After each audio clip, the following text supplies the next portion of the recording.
അപ്പോൾ എന്താണ് ഈ 3 വചനഭാഗങ്ങളിൽ നിന്ന് മനസ്സിലായത്? പൗലോസിന് വെളിപ്പാടിലൂടെ ഒരു രഹസ്യം വെളിപ്പെട്ട് കിട്ടിയിരിക്കുന്നു. അത് ദൈവകൃപയുടെ ഒരു വ്യവസ്ഥ, അല്ലെങ്കിൽ അത് ദൈവകൃപയുടെ സുവിശേഷമാണ്, അതൊരു ഡിസ്പെൻസേഷൻ ആണ്.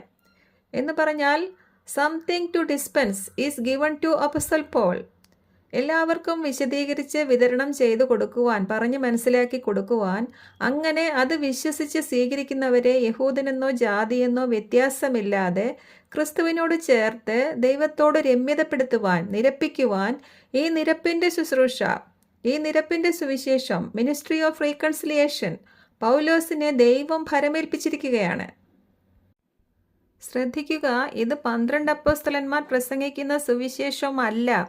ഇത് വെളിപ്പാട് വഴി പൗലോസിന് ഇപ്പോൾ വെളിപ്പെട്ട് കിട്ടിയ രഹസ്യമാണ്. പൗലോസ് സുവിശേഷം എന്ന് പറയുന്നത് മുഴുവനും പൗലോസിന് ലഭിച്ച ഈ മിസ്റ്ററി ഗോസ്പലാണ്.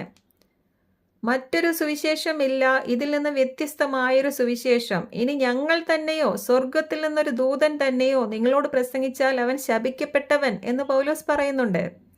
അതിൻ്റെ അർത്ഥം എന്താണ്? ഈ കൃപായുഗം റാപ്ചറോട് കൂടി തീരുന്നത് വരെ ഈ കൃപായുഗത്തിൽ ഈ കൃപയുടെ സുവിശേഷം അല്ലാതെ മറ്റൊരു സുവിശേഷം ആരെങ്കിലും പ്രസംഗിച്ചാൽ അവൻ ശപിക്കപ്പെട്ടവൻ എന്നാണ് പൗലോസ് പറയുന്നത്.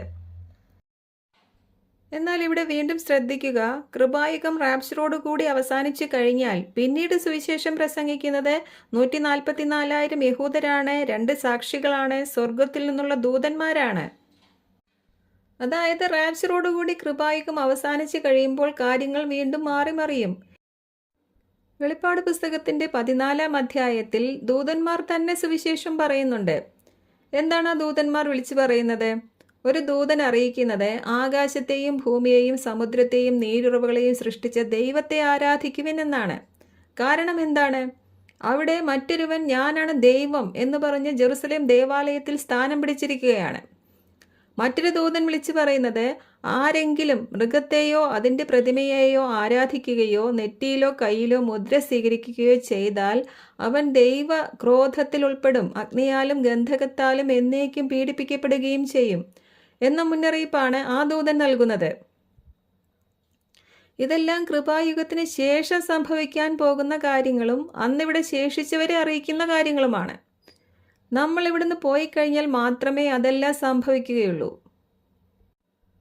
അന്ന് രക്ഷപ്പെടാനുള്ള മാർഗമാണ് ഇവർ അറിയിക്കുന്നത്.